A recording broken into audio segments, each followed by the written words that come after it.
تو یہودیوں میں ایک اعلان ہوا کہ اگر یہ علی بن ابی طالب قلعے کے اندر گھس گیا تو خیبر قیامت تک ہمارے ہاتھ میں نہیں آ سکتا، اپنی طاقت لگا دو۔ سارے یہودی ٹوٹ پڑے، جتنی فوجیں تھی ٹوٹ پڑی۔ جانتے ہیں حضرت علی اپنا ڈیفنس کیسا کر رہے تھے، اپنے بچاؤ کے لیے کیا کر رہے تھے؟ قلعہ قموس کے دروازے کو جو پھاٹک تھا ایک ہاتھ سے اکھاڑ دیا اور بائیں ہاتھ سے صرف دروازہ پکڑتے تھے، سیدھے ہاتھ سے تلوار سے حملہ کیا کرتے تھے۔ ایک ہاتھ میں دروازہ لے کر کے ڈیفنس کر رہے ہیں، ڈھال بنائے ہوئے ہیں، جہاں سے تیر آئے یا تلوار آئے اس دروازے سے آپ نے اپنے آپ کا ڈیفنس کیا ہے۔ صحابہ کہتے ہیں ہم دیکھتے رہے، وہ دروازے کو ایسے اپنے ہاتھ میں نچا رہے تھے جیسے کوئی چھوٹا کھلونا اپنے ہاتھ میں نچایا جاتا ہے۔ حضرت علی کرم اللہ وجہہ الکریم نے اس قلعے کا پھاٹک توڑ دیا جس کو 20 دنوں سے صحابہ جا کر کے آ رہے تھے، توڑ نہ سکے تھے۔ پھر اس کے بعد جب جنگ ٹھنڈی ہوئی، بعض لوگ یہ کہتے ہیں کہ قلعے کا پھاٹک اٹھا کر کے پھینک دیا، پھینکا نہیں، پوری جنگ بھر حضرت علی اس دروازے کو پکڑ کر کے جنگ کرتے رہے اور قلعے کے اس دروازے کو اپنی ڈھال بنائے رہے۔ جب یہودی سرد پڑ گئے، ٹھنڈے پڑ گئے، تو اس قلعے کے دروازے کو آپ نے اٹھا کر پھینک دیا۔ صحابہ کہتے ہیں ہم بعد میں، چونکہ وہ راستے میں پڑا تھا، اٹھانے کے لیے گئے تو 40 صحابہ مل کر کے اس دروازے کو اٹھا نہ پا رہے تھے۔ جو تنہا حیدر کرار اتنی دیر تک اپنے ہاتھ میں لے کر کے لڑتے رہے۔ کون ہے یہ حیدر کرار؟ وہ 6 ہجری کا ایک واقعہ ہے، اس واقعے کو جنگ خیبر کہا جاتا ہے۔ خیبر یہ 6 ہجری میں واقع ہوا، بعض مورخین کے نزدیک 7ویں ہجری میں، کیونکہ یہ محرم کا واقعہ ہے۔ محرم میں یہ جنگ پیش آئی تھی۔ یہ خیبر کیا ہے، جنگ خیبر کیا ہے، اس کے متعلق میں تھوڑی سی باتیں عرض کرتا ہوں۔ اس سے پہلے چھوٹے چھوٹے غزوے بھی ہوئے۔ ایک ذات القرد جنگ، چھوٹی سی جنگ ہے جس کو میں اکثر اپنی تقریروں میں کہا بھی کرتا ہوں۔ عبد الرحمن فزاری قارہ کا رہنے والا ایک شخص 400 لوگوں کو لے کر آیا تھا ذات القرد۔ مدینے سے قریب ایک چراگاہ تھی جہاں رسول اللہ صلی اللہ علیہ وسلم کی اونٹنیاں چرتی تھیں اور کھجوروں کے باغیچے تھے۔ تو اس عبد الرحمن نامی کافر نے حضور کی اونٹنیوں کو قبضہ کر لیا اور کھجوریں بھی چوری کر لیا اور بھاگنے لگا۔ اس وقت مدینے کے ایک صحابی حضرت سلمہ بن اکوا رضی اللہ تعالیٰ عنہ اکیلے تھے۔ انہوں نے 400 لوگوں کو دوڑانا شروع کر دیا۔ وہ اکیلے ہی 400 لوگوں کو دوڑاتے رہے، اتنا دوڑائے کہ وہ سب بھاگتے رہے، کیونکہ مدینہ طیبہ سے اس وقت کوئی اس واقعے کی خبر نہیں پا سکا تھا سوائے حضرت سلمہ بن اکوا کے۔ ان کو رسول اللہ صلی اللہ تعالیٰ علیہ وسلم کا عظیم سپاہی کہا جاتا ہے، سلمہ بن اکوا۔ یہ تیز دوڑتے اتنا تھے کہ عربی گھوڑا بھی ان کی دوڑ کو نہیں پکڑ پاتا تھا۔ اب یہ جب ان 400 لوگوں کو بھگاتے رہے اور اپنی تیروں سے ان کو نشانہ بناتے رہے، حیرت کی بات ہے جب بھی میں واقعہ پڑھتا ہوں حدیثوں میں موجود ہے کہ 400 لوگ ایک آدمی سے ڈر کر بھاگ بھی رہے ہیں اور بھاگتے جا رہے ہیں اور یہ ان کو بھگاتے جا رہے ہیں۔ پہاڑیاں آ گئیں تو عبد الرحمن قارہ کا رہنے والا شخص پلٹ کر کے پوچھتا ہے، اے شخص تو کیوں دوڑا رہا ہے، ہمیں کیوں بھگا رہا ہے، کیا چاہتا ہے؟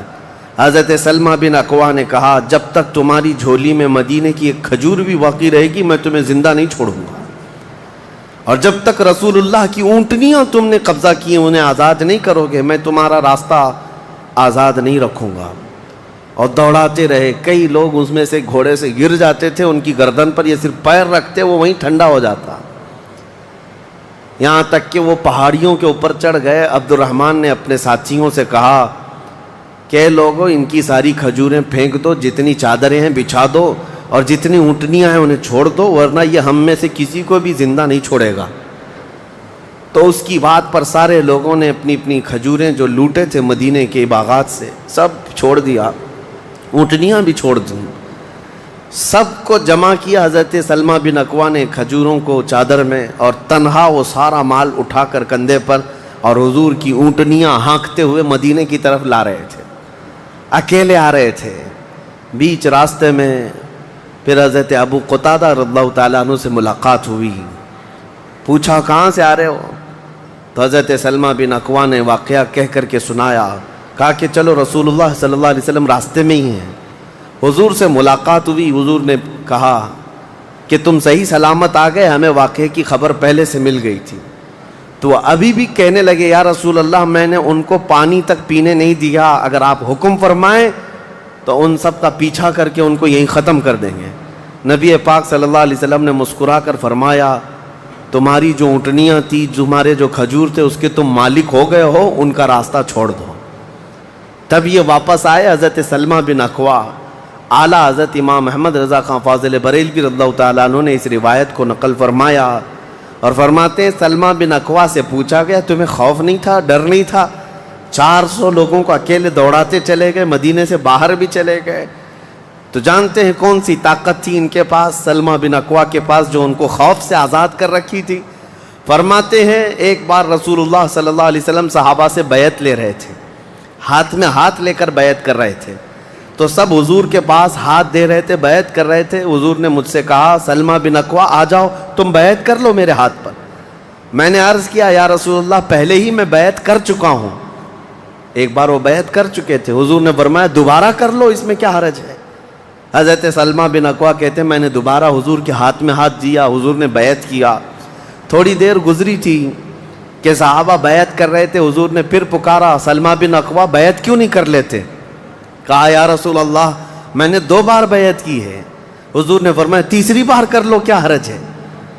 وہ حضرت سلمہ بن اکوع کہتے ہیں میں نے اپنا ہاتھ رسول اللہ کے ہاتھ میں تیسری بار دیا اور بیعت کیا. اور اس کے بعد جب نکلا حضرت سلمہ بن اکوع کہتے ہیں مجھے اس ہاتھ پر اتنا بھروسہ تھا کہ دنیا کی ہر طاقت کو دھول چٹا سکتا تھا کہ رسول اللہ کے ہاتھ میں دیا ہوا ہاتھ ہے. ان کے پاس جو بے خوف ہونے کے لیے کوئی دولت تھی نا, بے باک ان صحابہ کو اگر کوئی چیز بناتی تھی تو یہی چیز ہے عشق مصطفیٰ, محبت مصطفیٰ, جس کو بریلی کے امام نے فرمایا ہے خوف نہ رکھ رضا ذرا تو ہے عبد مصطفیٰ, تیرے لیے امان ہے, تیرے لیے امان ہے.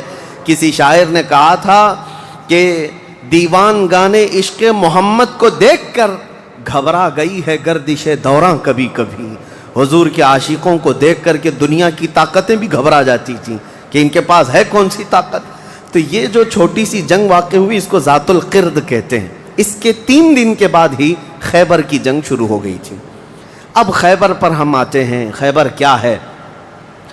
تقریباً مدینہ طیبہ سے 320 کلومیٹر دور یا 300 کلومیٹر کے قریب ایک بستی ہے جس کو خیبر کہتے ہیں. خیبر یہودیوں کا گڑھ ہے, یہودیوں کا مرکز. اور اس وقت سے لے کر کے حضور صلی اللہ تعالیٰ علیہ وسلم کی مدینہ طیبہ آمد سے بھی کافی پہلے سے خیبر میں یہودیوں نے ایسا اپنا وہ جمایا ہوا تھا کہ پورے عرب کے سب سے بڑے مالدار یہودی خیبر میں رہتے تھے, اور جنگی طاقت بھی سب سے زیادہ ان کے پاس تھی, اور غرور اور گھمنڈ اتنا تھا, پیسوں پر بھی اور جنگ پر بھی, طاقت پر بھی, کہ وہ کسی کو بھی ڈرا دیتے تھے. اور جب سے نبی پاک صلی اللہ علیہ وسلم مدینہ طیبہ آئے ان کی دشمنی اتنی بڑھ گئی تھی کہ آپ کو معلوم ہونا چاہیے کہ جو جنگ خندق ہوئی تھی اس کا واقعہ بھی میں نے تفصیل سے بتا دیا. مدینہ طیبہ جنگ خندق جس وجہ سے ہوئی اس کا سبب یہودی تھے. یہودیوں نے مکہ کے کافروں کو, مشرکوں کو, نجد کے کافروں کو, سب کو جمع کیا تھا اور پانی کی طرح پیسہ بہایا تھا. جنگ میں 12,000 لوگوں کو رسول اللہ کے خلاف اکٹھا کیا تھا یہودیوں نے. یہ خیبر کے یہودی تھے, کیونکہ نبی پاک صلی اللہ تعالیٰ علیہ وسلم جب تشریف لائے تھے 2 قبیلے یہودیوں کے مدینے میں آباد تھے, بنو نذیر اور بنو قریظہ. آپ کو میں نے سیرت کے بیان میں یہ بھی بتا دیا تھا. اور یہ دونوں قبیلوں نے حضور صلی اللہ علیہ وسلم کے ساتھ غداری کی تھی, وعدہ خلافی کیا, معاہدہ جو تھا اس کو توڑ دیا. اس کی وجہ سے ان یہودیوں کو جو مدینے میں رہتے تھے جلا وطن کر دیا گیا تھا, نکال کر باہر کر دیا گیا. تو جتنے مدینے سے نکالے ہوئے یہودی تھے وہ سب خیبر میں جا کر جمع ہو گئے تھے. خیبر میں جا کر کے ان لوگوں نے اڈا بنا لیا تھا, اور ڈیلی ان کی صرف اور صرف یہی منصوبہ بندی ہوتی تھی کہ محمد صلی اللہ علیہ وسلم اور ان کے ساتھیوں کو کیسے مارا جائے, کیسے قتل کیا جائے. کوئی بھی دور دراز سے اگر چھوٹی سی دشمنی رکھتا تھا رسول اللہ سے تو یہ یہودی خیبر کے پورا کا پورا مال ان کے پاس بھیجتے اور ان کو کھڑا کرتے کہ تم جاؤ, ہم سپورٹ میں ہیں, ہم سپورٹ کریں گے. ساری جنگوں میں مشرکوں کا سپورٹ کرتے تھے. اب میں آپ کو بتاؤں جن کے دلوں میں اتنا زہر بھرا ہوا تھا رسول اللہ صلی اللہ علیہ وسلم کی دشمنی کا، اب ان لوگوں نے دیکھا کہ یہ اب ان کی طاقت بڑھتی جا رہی ہے، اور بادشاہوں کو تک ان لوگوں نے اسلام پیش کر دیا، اور اسلام اب مکہ مدینے کا نہیں رہ گیا، اب تو ایران بھی چلا گیا ہے، مصر بھی چلا گیا ہے، حبشہ بھی چلا گیا ہے، یمن بھی چلا گیا ہے۔ تو ان کے پیٹ کا درد اور بڑھ گیا۔ ان لوگوں نے پھر اب فیصلہ کرنا شروع کیا کہ اب سارے لوگوں کو جمع کرتے ہیں۔ ایک قبیلہ تھا بنو غطفان، یہ مشرکوں کا قبیلہ تھا، اور وہ جنگی طاقت بہت زیادہ رکھتے تھے۔ اس وقت عرب میں وہ نڈر مانے جاتے تھے۔ یہودیوں نے ان کو بلا کر کے جنگ کا پلان کیا کہ مدینے پر اچانک چڑھائی کریں گے اور تہس نہس کر کے رکھ دیں گے، کسی کو خبر بھی نہ ہو، پورے مدینے کی اینٹ سے اینٹ بجا دیں گے۔ انہوں نے پلان کیا راتوں رات، لیکن مخبر صادق رسول اللہ صلی اللہ تعالیٰ علیہ وسلم کا حال یہ ہے، اور کوئی غیب کیا تم سے نہاں ہو بھلا۔ نبی پاک صلی اللہ تعالیٰ علیہ وسلم کو خبر ہوئی کہ یہودیوں نے میٹنگ کی ہے اور راتوں رات مدینے پر چڑھائی کرنے والے ہیں۔ دوسرے دن حضور پاک صلی اللہ تعالیٰ علیہ وسلم نے صحابہ کو جمع کیا، تو جتنے صحابہ تھے سب جمع ہو گئے، تقریباً 1600 صحابہ تھے۔ کتنے؟ 1600 صحابہ۔ 1600 صحابہ مدینہ طیبہ سے نکل پڑے حضور کے ساتھ کہ ان یہودیوں کو خیبر سے نکلنے سے پہلے ان کا راستہ ہم روکیں گے کہ مدینے پر کوئی بھی چڑھائی نہ کر سکے۔ جب رسول اللہ صلی اللہ علیہ وسلم صحابہ کو لے کر چل پڑے، چال الٹی پڑ گئی۔ یہودیوں نے یہ سوچا تھا کہ مدینے پر اچانک حملہ ہوگا، کسی کو کانوں کان خبر نہیں ہوگی، لیکن ایسا ہوا کہ 8 دن کے بعد اچانک حضور خیبر پہنچ گئے، ان کو کانوں کان خبر بھی نہیں ہوئی۔ نبی پاک صلی اللہ تعالیٰ علیہ وسلم صحابہ کے ساتھ جب پہنچے، صبح ہو رہی تھی، خیبر کی وادیوں میں حضور داخل ہو رہے تھے، تو یہودی اپنے اپنے کھیتوں میں کام کرنے کے لیے جا رہے تھے۔ جیسے ہی مدینے کی فوج کو دیکھا، ہیبت طاری ہو گئی، الٹے قدم اپنے قلعوں میں واپس بھاگتے رہ گئے اور چیخ مارتے رہ گئے کہ محمد بھی آئے ہیں اور مسلمان بھی آئے ہیں۔ حضور صلی اللہ علیہ وسلم نے ان کی چیخ و پکار کو سنا تو ایک جملہ فرمایا۔ حضور صلی اللہ علیہ وسلم فرماتے ہیں، جن کافروں کی وادی میں ہم اتر پڑے ان کی صبح خراب ہو ہی جاتی ہے، اور یہ خیبر اب برباد ہوگا۔ حضور کے الفاظ تھے، جملہ نکلا۔ صحابہ کرام اتنی جوش سے نعرہ لگا رہے تھے کہ یہودیوں کے سارے قلعے صحابہ کی آواز سے گونجنے لگ گئے۔ خیبر میں 8 قلعے تھے، 8 مشہور قلعے۔ انہوں نے بہت مشہور اس وقت کی طاقتور یعنی عمارتیں ایسی بنا رکھی تھیں کہ ان کا یقین تھا کہ کوئی ان قلعوں کو توڑ نہیں سکے گا۔ اور حد تو یہ ہے کہ آج 1400 سال گزر گئے، ابھی بھی وہ قلعے موجود ہیں، آج بھی موجود ہیں خیبر میں۔ وہ قلعوں کے باقیات، کھنڈرات ابھی بھی موجود ہیں۔ اب آپ اندازہ کریں کہ 14 صدیاں گزرنے کے بعد اب بھی وہ قلعے ہیں، تو اس وقت کتنے محفوظ رہے ہوں گے، کتنے مضبوط رہے ہوں گے۔ ان کو بڑا غرور تھا۔ 8 مشہور قلعے تھے، قلعہ ناعم، قلعہ نطات، قلعہ قموس، ان کے نام تھے الگ الگ۔ ہر قلعہ الگ الگ کاموں کے لیے استعمال ہوتا تھا۔ اب نبی پاک صلی اللہ تعالیٰ علیہ وسلم خیبر جب پہنچے، 1600 صحابہ ہیں۔ اب سنیے، ایک قلعہ ناعم تھا جس میں سارا ذخیرہ تھا، کھانا پانی اور سب کچھ وہاں پر تھا، اور اس کی ذمہ داری سلام بن مشکم نام کا ایک یہودی، وہ بہت ہی بغض و عداوت میں بھرا ہوا یہودی تھا، اس کے ذمہ تھی۔ اور قلعہ قموس جو سب سے بڑا قلعہ تھا، اس کی ذمہ داری مرحب نام کے یہودی کے پاس تھی۔ اور مرحب وہ شخص ہے جس کے بارے میں مشہور تھا کہ وہ 1000 لوگوں سے تنہا لڑ سکتا ہے۔ 1000 انسانوں کی طاقت تھی جس کے پاس، اس کا نام مرحب تھا۔ پورے خیبر کے یہودی اس سے ڈرتے تھے۔ اور قلعہ قموس جو سب سے بڑا قلعہ تھا، وہ اس کے انڈر میں ہوا کرتا، سب ان کی تقسیم تھی۔ اب جب نبی کریم صلی اللہ تعالیٰ علیہ وسلم شروعات فرمائی تو قلعہ ناعم جو قریب تھا آبادی سے، اس پر چڑھائی شروع کر دی۔ تو جو صحابہ وہاں گئے تھے قلعہ ناعم، تو صحابہ اکرام کو سخت مصیبت اٹھانی پڑی، کیونکہ اتنی سخت گرمی تھی کہ کہ جس کی وجہ سے حلق میں کانٹے پڑ جاتے تھے پیاس کی شدت سے. کئی صحابہ اس میں شہید ہوئے. آخر کار قلعہ نائم فتح ہو گیا. ایک قلعہ فتح ہوا, دوسرا فتح ہوا, تیسرا فتح ہوا. قلعے اس طرح سے فتح ہونے لگ گئے. یہودیوں کی تعداد میں آپ کو بتاؤں یہ 1600 صحابہ تھے, اور یہودی اس وقت خود اور قبیلہ بنو غطفان جو مشرکوں کا قبیلہ تھا ان کو بھی جنگ کے لیے اپنے قلعے میں بلا لیا تھا. کل تعداد سب کی ملا کر 8000 ہو چکی تھی. 8000 لوگ 1600 لوگوں سے ڈرے ہوئے سہمے ہوئے قلعوں میں بندے ہیں, کوئی باہر نکلنے کو تیار نہیں. اب اس کے بعد یہ خیبر کا معاملہ بڑھتا گیا. اس میں ہوا یہ کہ آخری جو قلعہ تھا قلعہ قموس, یہ سب کے بس کی بات نہیں تھی. بہت مضبوط قلعہ, اور جو آدمی اس کا سپہ سالار ہے, شہ سوار ہے, وہ مرحب ہے. پورا عرب جانتا تھا اس کی طاقت کو. پہلے دن نبی کریم صلی اللہ تعالیٰ علیہ وسلم نے صحابہ کی ایک جماعت حضرت ابو بکر صدیق رضی اللہ تعالیٰ عنہ کی سپہ سالاری میں بھیجی.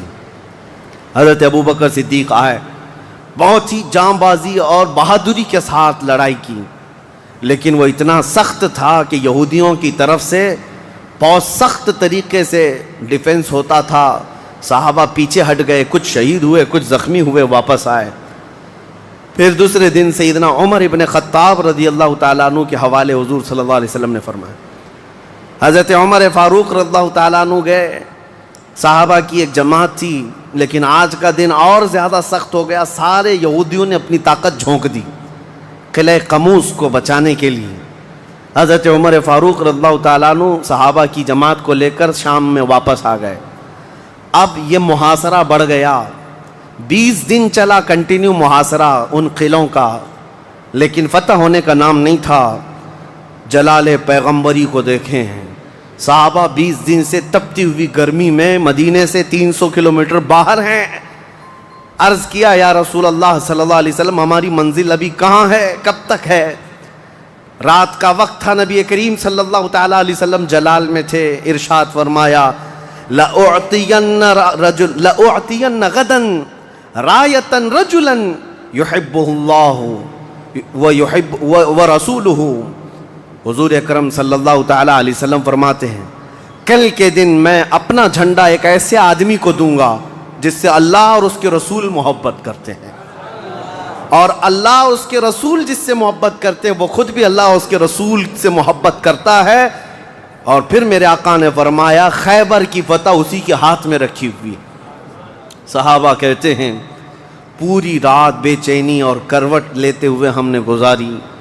نبی پاک نے بشارت دی ہے تو اب تو ہونا ہی ہے.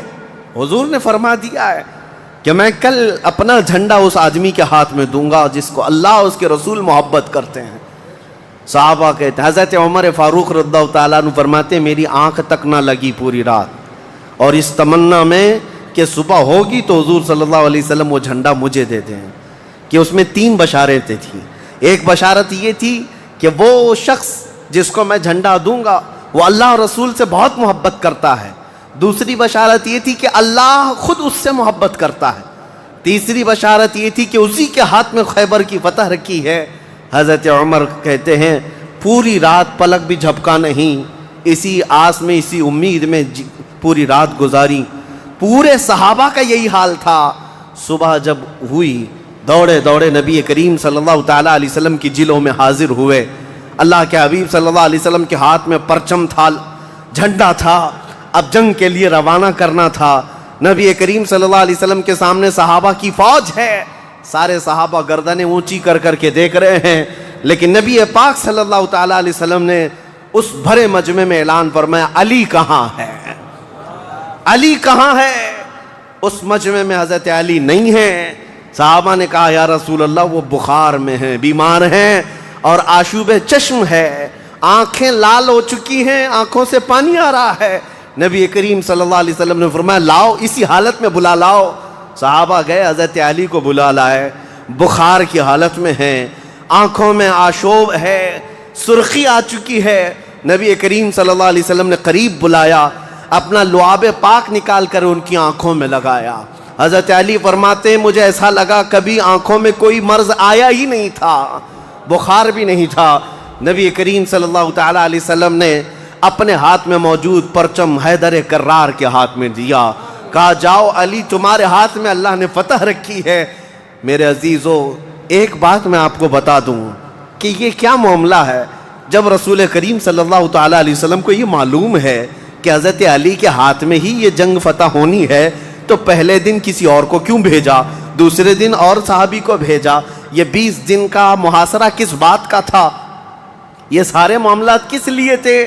ایک بات یاد رکھیں، فتح اسلام کے حق میں ہے اور غالب اسلام ہو کر رہے گا، لیکن قدرت کا قانون یہ ہے، جیسے معراج میں بھی آپ کو معلوم ہے نمازیں تو 5 ہی ہونی تھی، لیکن 9 مرتبہ حضور صلی اللہ علیہ وسلم کو آنا جانا کیوں رکھا گیا؟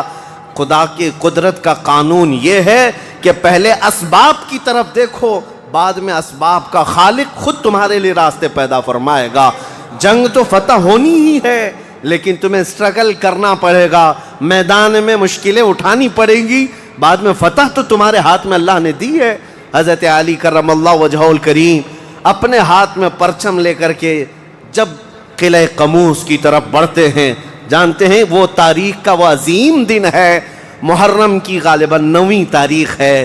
میں نے شروع میں ہی کہا کہ یہ ایک تاریخ کا ایسا حصہ ہے جس سے ساری باتیں آگے کی فتوحات جڑی ہوئی ہیں۔ کیوں میں آپ کو بتاتا ہوں، حضرت علی جس انداز سے جا رہے تھے اس وقت لوگوں کے اندر ہیبت طاری تھی، صحابہ آپ کے ساتھ تھے۔ جیسے ہی قلعہ قموس کے پاس گئے، سیدھے حضرت علی کرم اللہ وجہہ الکریم نے للکار کر کے مرحب یہودی کو بلایا کہ باہر آ جا اپنے قلعے سے اور مجھ سے مقابلہ کر۔ وہ ہاتھی کی طرح سے ڈیل ڈول رکھتا تھا اور خرامہ خرامہ سامنے آیا اور للکار کر کے کہنے لگا قد علمت خیبر انی مرحب شاک السلاح مجرب، تمہیں معلوم ہے پورا خیبر مجھے جانتا ہے کہ میں مرحب ہوں۔ شعر پڑھ رہا تھا، پورا خیبر جانتا ہے کہ میں مرحب ہوں، سر سے لے کر پیر تک ہمیشہ ہتھیار میں رہتا ہوں، اور نہایت ہی تجربہ کار آدمی کہ جس کا وار کبھی خالی نہیں جاتا ہے۔ اس کے جواب میں مولا علی کرم اللہ وجہہ الکریم فرماتے ہیں انا الذی سمتنی امی حیدرا کلیث غابات کریہ المنظرا، تجھے پتا ہے میری ماں نے ہی میرا نام حیدر رکھا ہے۔ حیدر کا مطلب ہوتا ہے شیر، میری ماں نے میرا نام حیدر رکھا ہے، کلیث غابات کریہ المنظرا، ہیبت ناک شیر جب بھوک کی وجہ سے کچھار میں دہاڑتا ہے اس کو حیدر کہا جاتا ہے۔ جب یہ رجزی اشعار کا تبادلہ ہو رہا تھا، وہ یہودی مرحب جو سر پر ٹوپی پہنتا تھا ویسی ٹوپی لوہے کی کسی کے پاس تھی نہیں، جسم پر جو لوہے کا خود لباس ہوتا تھا ویسا لباس کسی کے پاس نہیں تھا۔ مقابلے میں وہ آیا اور اس نے حضرت علی کرم اللہ وجہہ الکریم پر بہت تیز وار کی، لیکن وار خالی گیا۔ حضرت علی کرم اللہ وجہہ الکریم پر کوئی وار نہیں آیا۔ پلٹ کر جب حیدر کرار نے وار ماری تو اس کی خود کو ٹوپی کو کاٹتا ہوا یہاں تک کہ اس کے جبڑوں تک حضرت علی کی تلوار آ گئی، اس کے دانتوں کو تک کاٹتی ہوئی آ گئی۔ اس کے بعد دوسرا وار بھی نہیں پڑا تھا کہ مرحب زمین پر ڈھیر ہو کر تڑپنے لگ گیا۔ اتنا ہی نہیں ہے کہ یہ منظر دیکھ کر کے جتنے یہودی تھے سب کے سب ٹوٹ پڑے۔ کس پر؟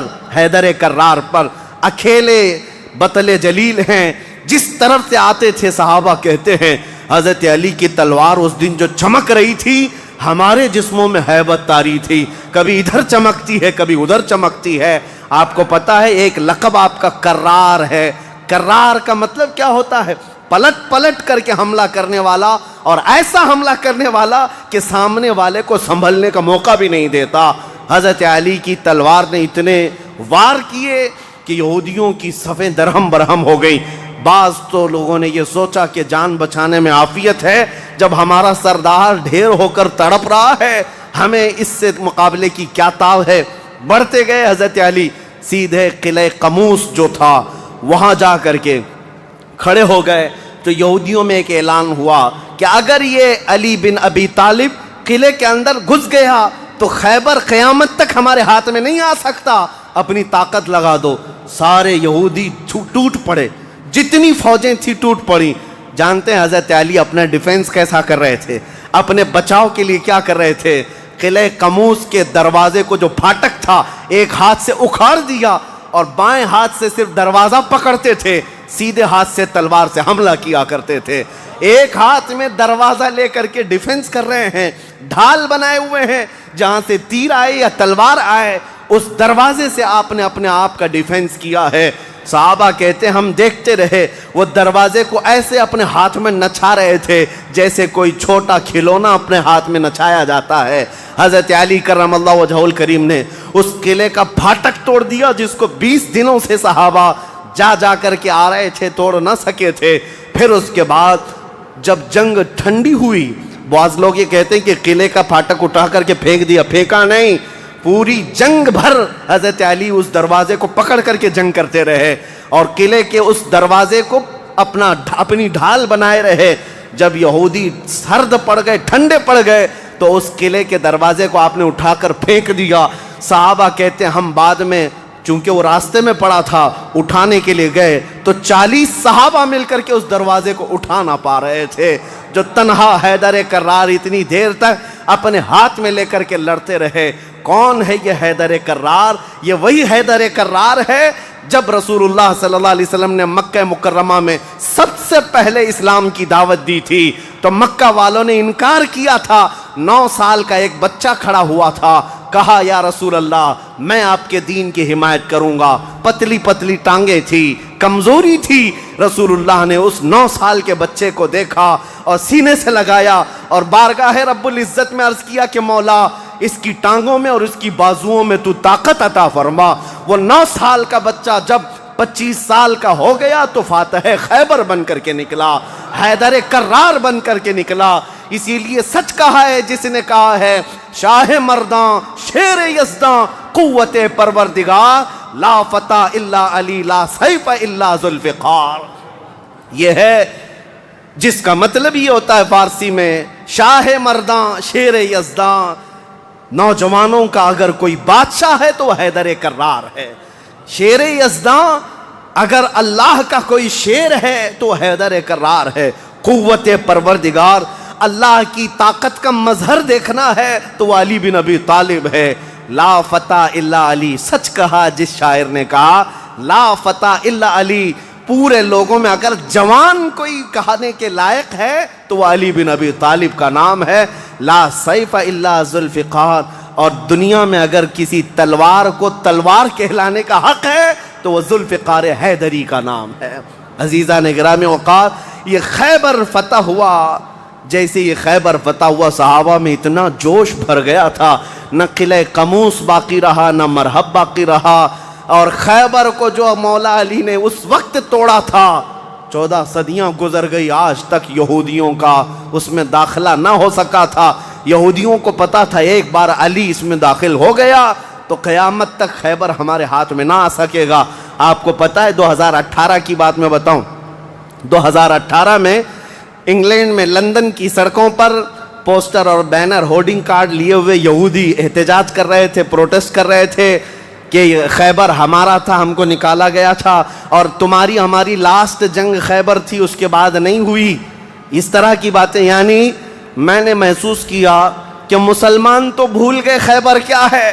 یہودیوں کو جن کو مار پڑی تھی آج بھی یاد ہے کہ مولا علی نے کیسے مارا تھا، آج بھی یاد ہے کہ حیدر کرار کی وار کیسی تھی۔ صدیاں گزر گئیں، وہ زخم ابھی تک بھرا نہیں ہے۔ اسی لیے میرے عزیزو، آپ کو دیکھنا چاہیے کہ گریٹر اسرائیل کا نقشہ جو انہوں نے بنایا ہے، اسرائیل جو آج فلسطین کے حصے میں زبردستی قبضہ کیا ہوا ایک چھوٹا سا ملک، ناجائز قبضہ، انہوں نے جو اپنے خوابوں کا ایک نقشہ بنایا ہے کہ اسرائیل کہاں تک ہوگا، انٹرنیٹ پر دیکھیں گے تو آپ محسوس کریں گے انہوں نے گریٹر اسرائیل کا نقشہ جو بنایا اس میں خیبر بھی شامل کیا ہے کہ خیبر تک، مدینے کی وادیوں تک ان کو اسرائیل بنانا ہے۔ جہاں سے ہم نکلے تھے وہاں واپس آئیں گے، لیکن انشاءاللہ العزیز ایسا کبھی نہیں ہوگا۔ مولا علی کرم اللہ وجہہ الکریم کی وار جو پڑی تھی وہ قیامت تک تازہ رہے گی انشاءاللہ۔ میرے عزیزو، خیبر فتح ہونے کے بعد اب عدل مصطفیٰ کو بھی دیکھو۔ نبی کریم صلی اللہ تعالیٰ علیہ وسلم، یہ وہ یہودی ہیں جو ساری جنگوں میں جڑ کا کام کرتے رہے، جڑ کا کام کرتے رہے، لوگوں کو بھڑکانے میں، حضور کے خلاف دشمنی پر ابھارنے میں، پیسہ بہانے میں سب کام کرتے رہے، آج سب ٹوٹ کر بکھر گئے۔ نبی کریم صلی اللہ تعالیٰ علیہ وسلم کو اب کیا کرنا تھا؟ حضور صلی اللہ علیہ وسلم نے دوسرے دن جب صحابہ سے مشورہ لیا، صحابہ نے عرض کیا جیسے ان کو مدینے سے بھگایا گیا تھا، خیبر سے بھی نکال دیں، یہاں سے بھی نکال کر ان کو جلا وطن کر دیں۔ لیکن وہ مصطفیٰ کریم صلی اللہ تعالیٰ علیہ وسلم جو عظیم اخلاق لے کر کے زمین پر تشریف لائے، خیبر کے یہودیوں سے پوچھا کہ تم کو جلا وطن کیا گیا تھا اور تم نے بار بار ایگریمنٹ توڑا، معاہدے توڑے، اب یہاں سے بھی تمہیں جلا وطن کرنے کا مشورہ آیا ہے صحابہ سے؟ یہودیوں نے رونا دھونا شروع کیا اور کہا آپ اللہ کے نبی محمد مصطفیٰ صلی اللہ علیہ وسلم عدل کے شہسوار ہیں، ہمیں موقع عطا کریں، ہم خیبر چھوڑ کر جانا نہیں چاہتے، ہماری زمینیں ہمیں دے دیں، لیکن سال بھر میں جتنی بھی اس کی آمد ہوگی اس کا آدھا ہم مدینے پہنچا دیں گے، کھجوریں ہوں، فصلیں ہوں۔ نبی کریم صلی اللہ تعالیٰ علیہ وسلم نے سب کو معاف کر دیا، خیبر ان کے حوالے کر دیا، اور پھر وہ آدھا حصہ مدینہ طیبہ ہر سال دینے کے لیے راضی ہو گئے، اور اس پر حضور صلی اللہ علیہ وسلم نے فیصلہ فرما لیا۔ اب اتنی بات نہیں، حضرت عبداللہ بن رواحہ رضی اللہ تعالیٰ عنہ ہر سال جب یہ خیبر آتے یا ایک دوسرے صحابی یہ آدھا حصہ لینے کے لیے آتے تھے تو پورے خیبر کے یہودی مال جمع کرتے، اس میں آدھا آدھا حضرت عبداللہ فرما دیتے، اور اس کے بعد یہ نہیں ہے کہ لے کر کے نکل جاتے، سارے یہودیوں کو جمع کرتے، کہا میں نے پورے مال کا آدھا آدھا کیا ہے، ان میں سے جو حصہ تمہیں پسند ہے وہ رکھ لو، باقی مدینے بھیج دو۔ یہودی کہتے ہیں ایسا عدل ہم نے کہیں دیکھا ہی نہیں کہ ہمیں پہلے کہہ دیا جائے، ورنہ کوئی بھی ہوتا حاکم تو اچھا مال اٹھا لیتا اور برا مال چھوڑ کے چلا جاتا۔ یہ رسول اللہ کے صحابہ تھے، کہتے جو تمہیں پسند ہے وہ رکھ لو، جو چھوٹ گیا وہ مدینے بھیج دو۔ اتنے ہونے کے باوجود بھی حضور صلی اللہ تعالیٰ علیہ وسلم کے ساتھ انہوں نے کیا کیا؟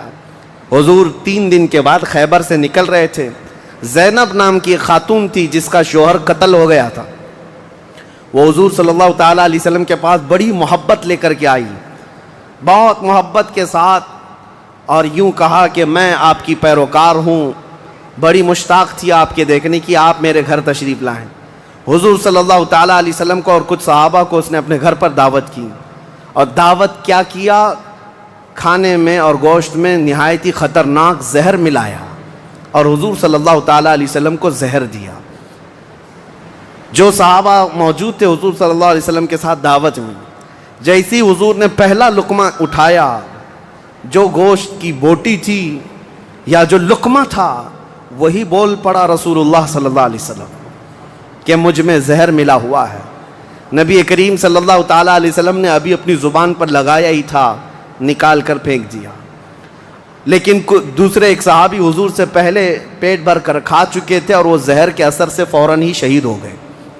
یہ یہودیوں نے حضور کے معافی کے بعد، اعلان کے بعد پھر بھی یہ ہرزہ سرائیاں، یہ سارے کام کرتے رہے اور آج تک کرتے آئے ہیں۔ آج تک نبی کریم صلی اللہ تعالیٰ علیہ وسلم نے اس کے باوجود معلوم ہونے کے بعد یہودیوں کو بلایا کہ اس خاتون کا کیا کیا جائے۔ اس نے اقرار کر لیا، کہا کہ ہاں ہم نے زہر ملایا تھا۔ کہا کیوں؟ کہا ہم یہ دیکھ رہے تھے اگر آپ اللہ کے سچے رسول ہیں تو آپ کو خبر ہو جائے گی، ورنہ ہم کو آپ سے نجات مل جائے گی، ہم بچ جائیں گے، آپ زہر سے ختم ہو جائیں گے۔ نبی کریم صلی اللہ تعالیٰ علیہ وسلم تو زہر کے اثر سے کچھ نہیں ہوا اور حضور بچے اس زہر سے، لیکن ان یہودیوں میں سے کوئی بھی اسلام کی طرف آیا بھی نہیں۔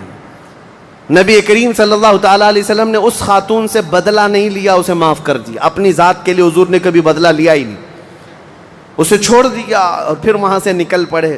یہ زہر کا جو اثر تھا پوری زندگی بھر رسول کریم صلی اللہ تعالیٰ علیہ وسلم کے تالو پر، سر پر اثر لگا رہا، جلن ہوتی تھی، تھوڑا چکھا ہی تھا۔ اتنا خطرناک زہر یہ یہودیوں کے پاس ہوا کرتا کہ انہوں نے اپنے زہر سے کئی لوگوں کو مارا ہے۔ یہ یہودی ایسی قوم ہے جس پر اللہ تعالیٰ نے قرآن میں لعنت فرمائی، یوں ہی نہیں۔ بعض لوگوں کو لگتا ہے کہ بار بار اس ٹاپک پر کیوں ہیں؟ ارے میاں ہم ہر نماز میں یہ کہتے ہیں غیر المغضوب علیہم ولا الضالین، سورہ فاتحہ کے اخیر میں۔ المغضوب کا مطلب ہے جس پر اللہ کا غضب ہوا وہ قوم یہودیوں کی ہے۔ سورہ فاتحہ میں ہم اللہ کی بارگاہ میں پناہ مانگتے ہیں کہ اللہ جس قوم پر تیرا غضب نازل ہوا اس قوم سے ہمیں بچائے رکھ، ان کے راستے سے ہمیں بچائے رکھ۔ یہ اتنی خطرناک سازشی قوم ہے کہ آج پوری دنیا کو انہوں نے ہلا کر رکھا ہے، آج پوری دنیا کو کریڈٹ نظام پر لا کر رکھا ہے۔ یہ جتنے ورلڈ کے بڑی بڑی بینکیں ہیں انہوں نے اپنے ہاتھ میں رکھا ہے، سونے پر یہ اپنا قبضہ جمائے ہوئے ہیں۔ جیولری اس کو نام دیا گیا ہے، سونے چاندی کے تمام زیورات کو جانتے ہیں۔ اس کے ایک محقق نے کہا تھا جیوز، یہودی جیو کہلاتے ہیں، اور جیو سے انہوں نے جیولری کر دیا ہے کہ سونے چاندی کا حق صرف اور صرف جیوز کے پاس ہے، یعنی یہودیوں کے پاس، دوسرے کوئی اس کا حق نہیں رکھتے۔ اور یہ مال سونا چاندی ہی ہے جو پوری دنیا کی کرنسی کو اوپر نیچے کرتا ہے۔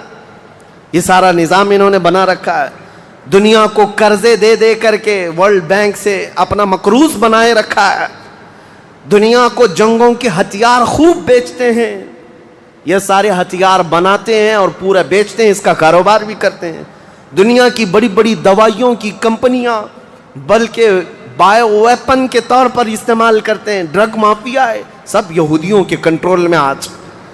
اسی لیے میں آپ سے کہتا ہوں یہ اتنی شریر قوم ہے کہ اس سے ہمیشہ پناہ مانگتے رہو اللہ کی بارگاہ میں۔